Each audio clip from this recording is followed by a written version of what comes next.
Et hello à toutes et à tous, c'est Xav, on se retrouve comme d'habitude pour notre petit rendez-vous hebdomadaire sur Pépitor. J'espère que vous allez tous et tous très bien, que vous avez passé une bonne semaine de trading. Et puis sans plus attendre, comme d'habitude, hein, on démarre le suivi des actions, là, le suivi de la liste des actions là, que je regarde, que je surveille un petit peu au quotidien, avec pas mal de choses à dire, pas mal de mouvements, pas mal de... pour une fois de mouvements intéressants quand même globalement. C'était une bonne semaine, hein, là on voit je commence direct, hein, comme d'habitude avec le CAC 40, donc là on voit, on le voit très bien. On se disait, c'était quand? C'était jeudi, vendredi dernier, on avait cassé les 7 900 points. Vendredi, lundi tout de suite, on avait fait un throwback sur cette zone cassée et la MM7, et puis depuis, on a repris quasiment 3% au plus haut cette semaine. Donc bon, un CAC 40 qui reste toujours sur une tendance très très très haussière. Voilà, il y a rien à dire, c'est haussier, on privilégie les achats, pardon. Il n'y a vraiment pas de signal baissier pour l'instant, donc même se couvrir ou shorter, ça me paraît un peu prématuré. Surtout que si l'euphorie s'empare un petit peu de tout ça, ça pourrait continuer à grimper, hein. On a quand même tapé les 8200 points cette semaine, c'est assez impressionnant. Donc là, en première barrière, on aura déjà, si on revient sur les 7970, 80, 8000 points, ce sera la première zone qu'il faudra défendre. Et puis attention, si on venait à la casser derrière, il faudra surveiller 7870. Il y aura un petit gap à venir fermer. Et après, derrière, un deuxième gap sur les 7690. Voilà pour le CAC 40. En hebdo, rien à dire non plus. On sort des bandes de Bollinger, donc c'est très très haussier sur plusieurs unités de temps. J'imagine qu'en mensuel, bon, c'est pareil, ça reste aussi très haussier. On voit l'accélération au-dessus des plus hauts historiques. Et puis surtout, on vient quand même de prendre 21% depuis les plus bas d'octobre dernier. Donc en ligne droite, donc un CAC 40 qui reste toujours aussi haussier, toujours aussi impressionnant. Alors, on démarre directement avec Neolife, j'avais pas. En fait, la semaine dernière, on disait elle avait cassé un peu cette trendline. Donc moi, à court terme, elle m'intéressait plus trop en tout cas parce qu'on avait un signal baissier majeur. Et j'avais tracé un support là aux alentours des 0,056, 0,055 qui pouvait éventuellement être intéressant pour derrière jouer un rebond technique. On n'est pas tout à fait allé sur. En fait, j'avais pas forcément prévu d'en reparler j'avais dit que la valeur m'intéressait moins, j'avais donné la zone de support au cas où, si ça pouvait intéresser certains d'entre vous. Et j'avais pas force, je l'avais un peu sorti de ma liste, c'est pour ça que j'ai pas vu le mouvement là de vendredi, et du coup je me suis dit bon bah je la remets, on en reparle aujourd'hui parce que peut-être que certains d'entre vous sont dedans. Le titre a pris 36%, clôture quasiment au plus haut, sort de ça, a cassé la résistance des 0,076, sort des bandes de Bollinger, a même fait des plus hauts à 0,084, donc c'est des plus hauts à 45% par rapport au prix de clôture de la veille. Donc une séance incroyable. Alors il n'y aura pas non plus des volumes de ouf. On voit 115 000 euros échangés sur le titre. C'est pas voilà, c'est loin d'être exceptionnel, mais bon après c'est un peu la norme sur les micro caps comme Neolife en ce moment. Mais par contre, mouvement hyper intéressant qui techniquement on regagne l'ancien support, on passe une résistance, on passe la MM200, on sort des bandes de Bollinger. Je sais pas s'il y a une news qui explique ça. En tout cas, le titre a pas ouvert en gap ou a pas ouvert quasiment à son prix de clôture de la veille, alors que tout était baissier. On passe en une séance de baissier à haussier plutôt, j'ai envie de dire. Et du coup, on repart sur Neolife. Donc voilà, si certains sont dedans, moi j'aurais tendance à garder, à essayer de viser un peu plus. Il y a un gap à venir fermer à 0,85, 4. Et après, derrière, peut-être viser les plus hauts récents aux alentours des 0,1. Voilà pour Neolife. Ensuite, Esquerre, on en parlait la semaine dernière. On se disait, nous on était rentré sur le salon MTT. J'en parlais à 166,6, 166,5. Donc bon, c'est un trade intéressant parce qu'on gagne déjà quasiment 10%. Et sur la vidéo Pépitor, donc j'avais dit, on était là, vendredi dernier, au-dessus des bandes de Bollinger, j'avais dit: «En cas de conso, on revient sur MM7, ce sera un bon point d'achat». On a fait exactement ça, on est revenu sur MM7, on est reparti, on a dû reprendre que 5-6 et on vient sur cette zone des 182 que j'avais préalablement tracé. On voit bien la zone, hein, on voit bien les points de contact ici et ici. Du coup, on est sur une belle zone de résistance. Donc bon, si vous gagnez déjà 5-6 peut-être peut-être se dire que ça peut être une solution d'alléger un petit peu. En tout cas, nous, c'était le premier objectif sur le trade proposé au salon. Après, je la vois bien aller plus haut, hein, peut-être déjà la zone des 200 €, voire même derrière 220-225. Le titre, si on se met en hebdo, a quand même passé une grosse résistance. On sort des bandes de Bollinger, il y a des super volumes, donc on est quand même sur une config assez intéressante qui laisse espérer, plutôt qui laisse présager d'un futur court terme assez positif, j'ai envie de dire. Donc Esker, j'aurais tendance à dire que voilà, ça peut être bien si vous voulez assurer un peu le trade d'alléger un petit peu, peut-être 25-30 de sa position et d'essayer de viser un peu plus haut, au moins les 200 €, 210, 200-205, pour alléger le gros de la ligne et puis derrière si la tendance reste aussi haussière à moyen terme, bah, pourquoi pas essayer de se laisser porter, plus loin sur le titre. Ensuite, on a, Reworld Media qui a, donné le signal d'achat qu'on escomptait plus ou moins cette semaine. On parlait de la cassure de la MM200 et surtout de la cassure des 3,66, 3,65, 3,66, qui a été le cas avec des beaux volumes, qui sont entrés là en fin de semaine. Donc, là on reste sur 3,67,5. Si, vous êtes pas dedans, moi j'aurais tendance à dire qu'on est quand même sur une zone d'achat intéressante. Alors pour viser 3,85, 3,90 dans un premier temps et après surtout moi ce qui va m'intéresser, ça va plutôt être cette zone-là, les 4,15 €, 4,20 € en gros. On voit que c'est une zone qui a été bien travaillée globalement. Donc moi, c'est plutôt cet objectif-là qui va m'intéresser à terme sur, Reworld Media. Donc ça va être du +13, +15 dans les prochains jours, prochaines semaines si tout se déroule bien. Après évidemment, si le titre voulait vraiment redécoller, on pourra viser un peu plus haut, hein. Je vois derrière une autre zone enfin un peu plus haut, beaucoup plus haut. Voilà une autre belle zone comprise entre 4,80 € et 5 € grosso modo, on va dire. Hem, donc affaire à suivre. Tac tac, ce serait bien au pire que le titre fasse ça et derrière qu'on reparte. Voilà, un peu le scénario que j'anticipe sur Eworld Media. Donc pour moi, ce qui est intéressant sur le titre, c'est qu'on reste là, à ce stade-là, on est vraiment sur une belle zone d'achat, donc que ce soit 3,67, 3,65, ça change pas grand-chose. Et puis après, voir comment, ce serait bien que là, voilà, on est en train de passer au-dessus des bandes de Bollinger. Je regarde juste si en hebdo, en hebdo, c'est pareil, on a une config qui est aussi très intéressante. On voit les volumes qui sont rentrés cette semaine, on voit les bandes de Bollinger qui sont super serrées. On sent que c'est un titre un peu comme Esker qui a envie de se retourner.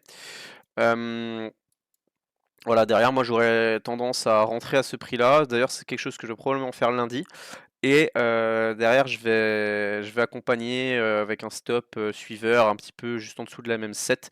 Je pense que une cassure de la MM7 et enfin, une double clôture sous la MM7 sera un signal de conso, mais pour l'instant, le titre a l'air d'être assez soutenu et moi, je la vois bien continuer son ascension à court terme. Thales, on en parlait la semaine dernière, vendredi, on était ici, on s'était dit MM7 ou grosso modo MM7 plus zone des 142 €. C'est exactement ce qui s'est passé. Bon, ça n'a pas été rebond sur MM7, ça a été plutôt rebond. Elle a même allé un peu plus bas, elle a cassé les 141 dans un premier temps. Elle n'est pas allée fermer le gap, puis elle est repartie derrière, elle a repris sur les plus bas, elle a repris 3-4%. Donc Thales, probablement que vous êtes plusieurs à être in. Donc là, bon, clairement, on est la zone qui a été testée ici, là, post-résultat, donc les 150, c'est le plus haut historique. Donc on peut déjà se dire que retourner sur les plus hauts historiques, ça nous ferait en gros un gain déjà de 5-6%, donc pourquoi pas alléger. Et après, moi, je pense que c'est un site qui a beaucoup d'avenir avec la cybersécurité, la hausse des budgets de défense en Europe, etc., qui va continuer à s'accroître. Donc pourquoi pas même essayer de continuer à suivre le titre en swing, en mode trend following, direction 160, voire même 165 euros dans les prochaines semaines. Et puis là, clairement, si vous êtes in, on peut commencer à accompagner son stop tranquillement. Si vous gagnez déjà 3-4%, bah remontez au moins votre stop à zéro. Après, évidemment, tout retour sur la zone des 141 euros, voire même 20, ou fermeture du gap à 138. C'est une zone globale, hein, on n'est pas non plus. Voilà, on n'est pas, je pense, sur ce titre, on n'est pas comment dire, on peut essayer d'entrer en plusieurs fois, se dire on prend une partie à 141, si on va un peu plus bas sur le gap, on double la position, ouais, et on renforce, puis on essaie d'attendre pour repartir. Moi je pense que c'est quelque chose qui peut être. Voilà, donc en gros, si on revenait sur cette zone-là, à court terme, ce serait une belle zone d'achat ou de renfort pour Thales, pour viser plus haut à moyen terme. Ensuite là, on arrive dans du plus spéculatif, mais un graphe que j'aime beaucoup, c'est alors OSE Immuno, ça fait longtemps qu'on n'en a pas parlé. Le titre a récemment publié un beau partenariat avec je sais pas quel laboratoire, et puis on a fait une toujours pareil, c'est des belles news mais qui restent vendues, hein. On voit la bougie, OK, on fait un super gap, on fait quoi? On est sur les plus bas, on gagne 80 au plus haut, et sur les plus hauts, on en repère 15, et dont 20 au plus bas, et au final, on fait quand même une belle bougie bien rouge. Derrière, on accentue un petit peu la baisse. On revient sur c'est ça que j'aime bien en fait avec le titre, c'est qu'il est actuellement en train de travailler cette zone-là qui est longtemps qui a travaillé comment on appelle? Des 4,80 tout simplement, donc on y est actuellement quoi. Pareil ici on voit que bon on a fait le gap du partenariat, on est revenu en 2 séances, on est revenu tester cette zone-là, on a rebondi, on a regagné 15-20 en fonction de où on prend le point, si on prend sur les plus bas ou sur la zone des 4,80, et derrière on revient de nouveau, on casse la même 7, on revient sur cette zone. Moi j'aime beaucoup, je trouve que des fois c'est bien de patienter un petit peu, voir comment ça construit après une news comme ça, parce que du coup, ça laisse du temps aussi pour la même vin de remonter. Et moi, moi, ce qui me plairait sur le titre, ce serait qu'on travaille un petit peu cette zone-là entre allez, 4,60, 4,90, 4,70, 4,90 là en début de semaine prochaine, lundi, mardi, mercredi. Qu'en même temps, on ait la même 20 qui remonte tranquillement, et puis qu'on ait un contact entre eux, enfin voilà, qu'on ait un peu ces indicateurs qui se regroupent dans un mouchoir de poche, donc la même 20 qui revient sur les 4,80, et qui servent un petit peu d'appui au titre pour repartir, et derrière revenir casser l'idée. Voilà, pour moi, l'idée 4,80 plutôt un point d'achat, mais attendre un petit peu, parce que là la MM20 est un peu trop basse, donc ça fait quand même, voilà, si on venait faire un contact sur la MM20 là à ce prix-là, ça ferait 8% de baisse. Donc c'est un peu, voilà, c'est un peu trop bas. Moi j'aimerais bien attendre qu'elle remonte un petit peu et que le prix reste sur les 4,80 pour minimiser mon risque, et derrière pour viser une première hausse sur les 5,50, 5,55, et derrière aller 6 euros, et après bah, plus en mode trend following, plus haut de plus en plus haut, plus bas de plus en plus haut aussi. Voilà, en tout cas, c'est un titre dont on parle pas trop, mais qui reste, voilà, qui délivre un petit peu, hein, qui a de la trésorerie, qui signe des partenariats, qui a des beaux projets en cours. Donc, aux Immuno, voilà. Si certains suivent le titre, ou si certains vont s'intéresser au titre suite à cette vidéo, pour moi, là, les 4,80, c'est assez évident. Voilà, attention, ça peut être un petit peu plus volatile, ça reste une biotech, mais la zone des 4,80 est une belle zone d'achat en mode swing trading. Allez, là on fait du moins spéculatif, on s'attaque à une big caps, Sanofi. Alors Sanofi, bon, les mouvements sont assez incompréhensibles ces dernières semaines. Bon, il y a eu des résultats aussi qui étaient pas top, qui ont été un petit peu vendus, il me semble, par le marché là, ouais, en janvier ou début février. On est revenu. Alors, pour moi, c'est pas évident à établir, mais en gros, on a une zone de support là comprise entre. Tac, on va faire ça comme ça. On le voit bien. Voilà, pour moi, là, on a une grosse zone de support. Tac. On voit les mèches et puis les bougies qui ont beaucoup travaillé entre 83,50 et 85. Qui a servi de point de rebond là mi-février pour repartir. Depuis, le titre fait un petit peu sa vie. Bon, les mouvements sont assez bizarres, mais je pense qu'il pourrait y avoir quelque chose à jouer. Là, en mode ASD, si on venait casser donc un ordre d'un seuil de déclenchement, si on venait casser les 90 à la hausse, 90-25, pour viser un retour sur les plus récents, à savoir les 96-45, voire la fermeture du gap au-dessus, là, ici, il y aurait un gap à venir fermer. Donc ouais, c'est plus du essayer de choper des bons points, des bons signaux sur une valeur un petit peu «bon père de famille» entre guillemets, même si, Sanofi a pas mal subi là depuis, l'annonce du spin-off de ses activités en octobre dernier. On est quand même bien plus bas que on doit être au moins une vingtaine de pourcents, 20-25 des plus hauts historiques. Donc valeur qui sous-performe un petit peu le CAC 40, là où c'était pas du tout le cas avant le spin-off en fait. Et bon, je pense que c'est une valeur qui a pas mal de potentiel, qui est peut-être un petit peu, voilà, qui est peut-être pas appréciée du marché en ce moment, mais voilà, un passage au-dessus de 90-50 pourrait réveiller le titre. Et je suis assez, voilà, on peut tracer une oblique comme ça, on peut en tracer une genre de figure comme ceci. Hem, donc clairement, voilà, pour moi les 90-50 avec sortie des bandes de Bollinger en daily qui serait un bon signal pour viser plus haut avec un stop à, 2,5-3% qu'on remonterait au prorata. Hem, on voit bien là, juste pour illustrer, pareil la résistance oblique baissière. Tac, et le support oblique haussier qu'on est un petit peu en train de construire. Voilà, avec bon, le support horizontal juste en dessous. Voilà pour Sanofi, je pense que voilà, j'aime bien le graphe, donc ça peut être intéressant de le suivre ces prochaines semaines et de voir comment ça évolue si on casse ces 90-50. Allez, ensuite, Kering. Kering, on en parlait la semaine dernière. On venait de rebondir tranquillement sur le support des, ou même ça fait 2 semaines qu'on en parle, je sais plus.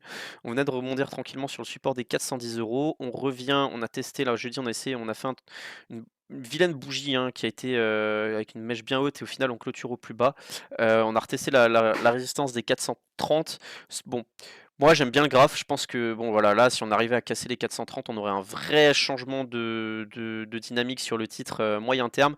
Le seul bémol, c'est qu'à ce stade, pour moi, la MM200, elle est encore trop baissière. Voilà, faudrait qu'on prenne un petit peu plus de temps, qu'elle s'aplatisse tranquillement et qu'on arrive à la passer plus facilement et que derrière, elle se retourne à la hausse et qu'elle serve cette fois-ci de support plutôt que de résistance. Euh, voilà pour Kering, en tout cas le titre a bien rebondi depuis les 450. Là il a fait son mouvement tel qu'on l'avait anticipé. Voilà, en gros il y a une sorte de, je sais pas comment pour appeler ça, une sorte de belle tasse avec anse en fait sur Kering là. On voit, enfin, on pourrait y voir un W, mais bon, en même temps pas vraiment parce que derrière on a fait un V beaucoup plus bas que le premier V ici. Mais en gros on a une forme de tasse avec anse comme ça. J'espère que ça s'éclaire. Tac. Tac. Et du coup, en théorie, la cassure de ces 435, je veux dire le vrai franchissement de cette zone en mode signal d'achat donnerait un premier objectif sur allez, on reporte la hauteur de la anse, ça nous donnerait 465-470. Et derrière, si on reportait la hauteur de la tasse, ça nous donnerait plus la zone des 500, 500, 515, 520, voire même peut-être un peu plus à vue d'œil comme ceci. Donc vraiment un titre à suivre pour moi toujours ces prochaines semaines et pourquoi pas essayer de tenter quelque chose là si on repassait les 435 la semaine prochaine en anticipation, voir si elle veut pas commencer à essayer de grappiller sa MM200. Clara Nova qui revient sur alors qui est en tendance baissière court terme, hein, on matérialise ça comment je peux dire à l'orientation des moyennes mobiles de court terme, à savoir la 7 et la 20 qui s'est désormais bien retournée à la baisse. Donc, bah, sauf news, le titre va pas se retourner comme ça et repartir du jour au lendemain. Il va falloir travailler un petit peu, attendre que ces moyennes mobiles, surtout la 20, se stabilisent, qu'on arrive à repasser au-dessus. On voit, hein, regardez ici, la MM20, elle a beaucoup fait support. Elle a fait support une fois, deux fois, trois fois, quatre fois, 5 fois. On a fini par la casser. Donc, j'espère juste que là, on va quand même réussir à bah, on est sur une belle zone, donc on arrive à stabiliser, qu'on arrive à repartir et que la MM20 à la baisse fasse peut-être résistance une fois et pas 5. Du coup, pas qu'on revienne retracer tout le mouvement. En tout cas, voilà, comme dit Clara Nova, pour moi là, vraiment plutôt une zone d'achat en mode anticipation parce qu'on n'a pas de signal à ce stade-là, c'est plus de l'achat sur support. Mais pourquoi pas tenter quelque chose. Je regarde si en hebdo il y a quelque chose à dire. En hebdo, on voit bien la zone de support. On la voit bien. On la voit vraiment bien quoi. On avait fait un échec ici, on était reparti un peu plus bas, on avait cassé, on avait accéléré, on revient dessus. Donc c'est une zone, voilà, c'est une zone qui est surveillée des investisseurs et moi ça me donne envie de vraiment surveiller le titre et d'essayer d'avoir une porte d'entrée un peu plus,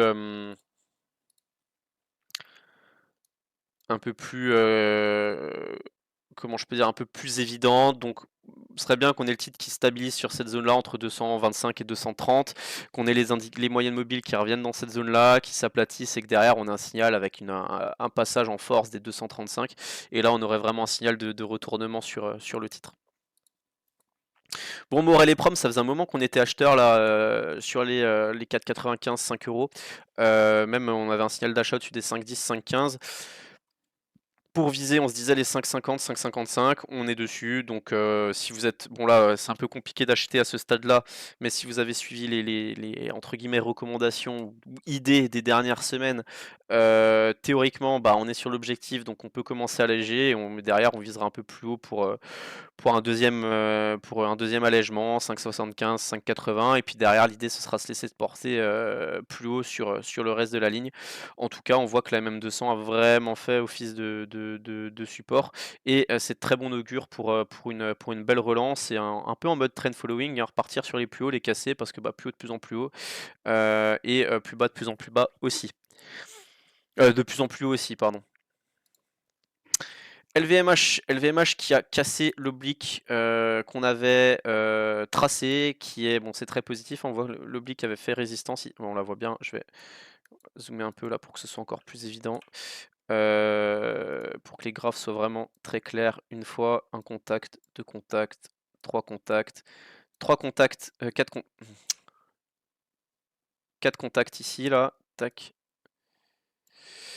Échec, échec, on revient, on repère une 3-4%, on revient sur la première zone de support horizontale des 820 qui servent d'appui. Derrière, on repart, on casse, on passe au-dessus et on est en train de faire le throwback. Donc pour moi, c'est tip top. Là, les 860, c'est une zone d'achat pour essayer de viser plus haut. Après, je serais pas contre l'idée d'avoir un retour sur les plus hauts historiques, voire plus, un dépassement des plus hauts historiques. Bon, moi je serais pas contre l'idée derrière bon, surveiller des zones, hein, si jamais on a un vrai repli sur les marchés en cas de consolidation forte et marquée, bah, la zone des 820 et derrière la zone des 780, 785, qui me paraissent être deux zones très intéressantes. Voilà, en tout cas, il y a peut-être quelque chose à déjà essayer dans une optique de trading là sur les 860 avec un step très court pour pas se faire avoir, comment dire, pour pas subir un potentiel retournement puissant après quand même 35% de hausse en ligne droite. Mais l'idée, ça va vraiment être de viser plus haut sur LVMH, sur le secteur du luxe en globalité, hein, avec l'approche des Jeux Olympiques qui devrait permettre de belles performances au secteur et une belle visibilité à l'échelle mondiale. Ensuite, on a Ribert, titre que j'aime beaucoup, qui a fait une belle ascension ces dernières semaines, qui a trouvé une belle résistance sur les 2,80 €, 2,85 €. Donc ça, ce sera vraiment le seuil qu'il faudra casser pour espérer voir plus haut. Et qui consolide un petit peu, qui vient de casser sa M7, sa M20. Titre qui va m'intéresser en cas de repli là sur une zone comprise entre 2,35 et 2,40, 2,45. On n'y est pas encore, mais à surveiller. Voilà, je vois deux choses sur le titre, hein, pour essayer d'en profiter. C'est soit un retour sur cette zone-là, maintenant qu'on a cassé la MM20, soit un retour sur les 2,40, 2,45, soit un passage en force des 2,85, 2,90 pour viser plus haut, 3,20 € dans un premier temps. On va voir en hebdomadaire si on a quelque chose en... Bon, on voit que la zone qui a fait résistance, c'est pas du n'importe quoi, mais en même temps, il y a eu des volumes, donc c'est assez. Il y a la même 7 hebdo qui va arriver en soutien, donc potentiellement repartir la semaine prochaine, et vraiment bien surveiller cette zone des 2,80. Si on venait à la casser, prochaine zone, ce sera, on le voit en hebdo ici, ce sera même les 3,30, 3,33.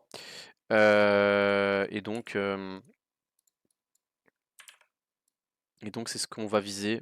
Deux solutions. C'est soit on a envie de consolider plus fortement et derrière, à terme, l'objectif de la figure qu'on est en train de dessiner, ce sera de revenir faire un appui plus bas sur le support oblique haussier, mais on en est encore très loin. Ou soit on arrive à repartir et derrière, l'objectif, ce sera les 3,30, 3,35. Ensuite,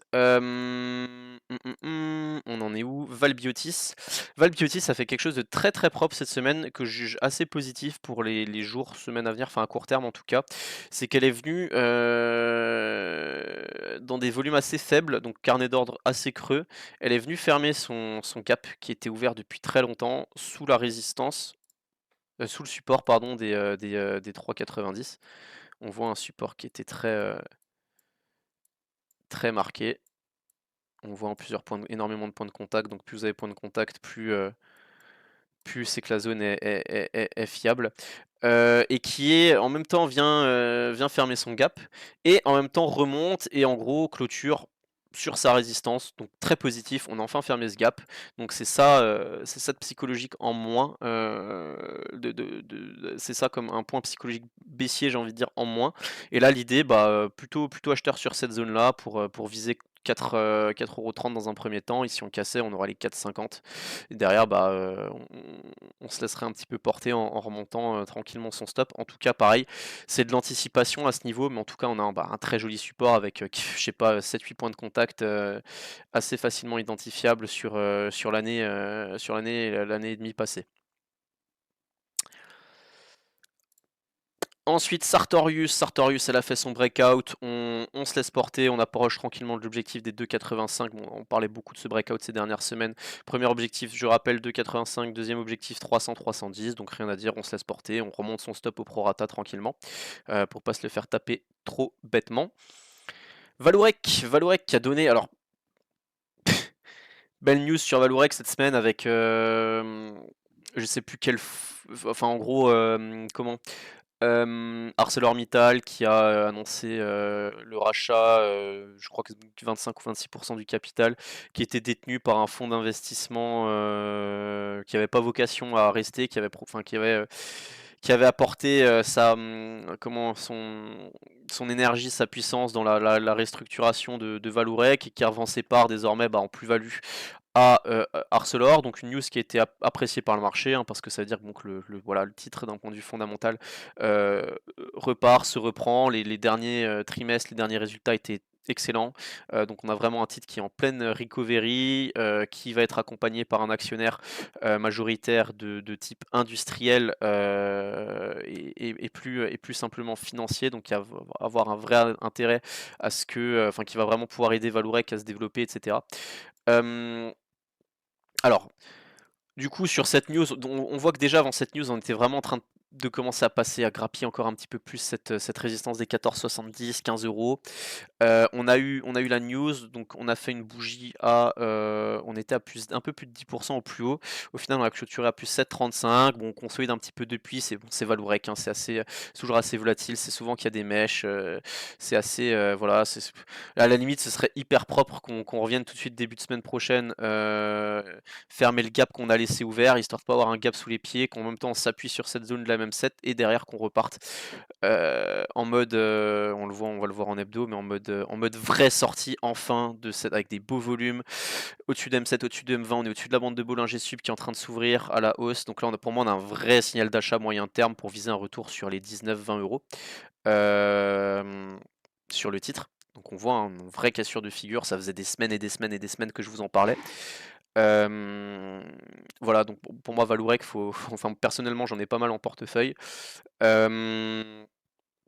Et je vais essayer de garder ce titre, je pense que ça peut être une vraie belle perf en 2024, avec des résultats qui vont continuer à s'améliorer et maintenant ArcelorMittal qui est entré au capital, ou qui va rentrer parce qu'il faut encore que ce soit officialisé, etc., dans les prochains mois. Mais enfin il faut que la passation se fasse. Mais en plus, pareil, j'aime beaucoup les énormes volumes qui sont entrés sur le. J'ai calculé hein, sur les 3 dernières années. Enfin, en fait, en gros, même depuis, plutôt depuis qu'on est dans cette, depuis qu'on était dans cette figure, triangle ascendant, en termes de capitaux échangés, c'est les plus gros volumes. Je crois qu'on avait quasiment 80 millions d'euros, même plus. Donc on a eu quoi? On a eu 4,5 millions de titres échangés aux alentours des 15, ouais, donc ça faisait dans les 70 millions d'euros échangés sur le titre, donc beaucoup plus que certaines valeurs du CAC 40.